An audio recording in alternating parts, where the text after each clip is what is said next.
Hello everyone. In today's video, we're gonna help you with that if you have installed the VMware Workstation.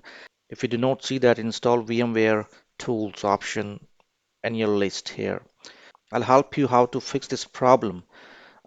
First of all, you just need to turn off your machine.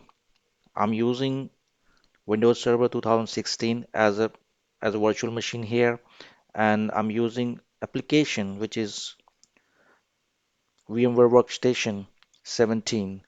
Let me just turn off my machine, shut down. When it is shut down, turned off, go to Edit Virtual Machine Settings here, and yep, we can remove the floppy one. Then go to here, CD, DVD, remove that as well. Now go back to the Add option below. We just click on that CD, DVD drive again, finish, and just click OK. When you do that, your settings has been saved. Go back and click on Power on this virtual machine.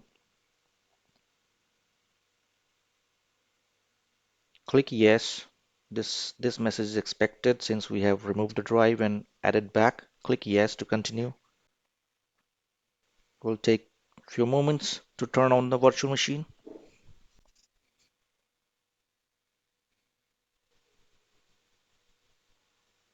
Entering my password.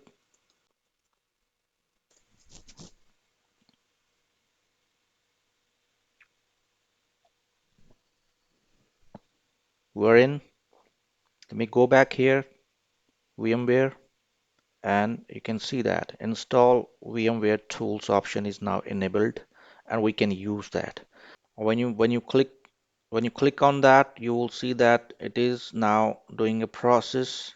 We'll get back to our virtual machine. I'm just going to in full screen mode, and if you open up this PC option, you can use Windows E as well as in shortcut. You will see here there's a drive created with VMware Tools. So you can open it up and you can run the program. So it will install the required tools in this virtual machine that you have installed on VMware Workstation. How it is gonna fix the problem with your workstation. I hope this video helps you. Thank you so much for watching. Bye bye. PC Guide for You is here to help you with your issues. For more updates, subscribe now.